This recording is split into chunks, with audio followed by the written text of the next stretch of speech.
Est-ce qu'un prof qui met des mauvaises notes est un mauvais prof? Quand un élève se plante et a une tôle à une évaluation, est-ce que c'est sa faute à lui ou est-ce que c'est le prof qui a mal fait son travail? Qui n'aurait pas su mettre l'élève dans les bonnes conditions? Qui n'a pas su raccrocher l'élève au savoir, lui donner l'envie d'apprendre, de s'investir dans la matière?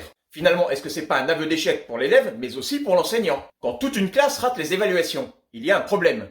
Mais de quel côté est-il? Côté apprenant ou côté enseignant? Du coup, si on retourne le problème, un prof qui met des bonnes notes, c'est un bon prof? Ce qui est sûr, c'est que ça ne fait jamais plaisir d'avoir une mauvaise note, et qu'un enseignant ne met jamais une mauvaise note à un élève juste pour le plaisir. Si je mets une mauvaise note à quelqu'un, il y a un moment où je culpabilise. Je me dis que j'ai raté quelque chose, que j'ai pas fait mon boulot correctement. D'un autre côté, quand je mets des bonnes notes, je me dis parfois que ce que j'ai demandé était trop facile.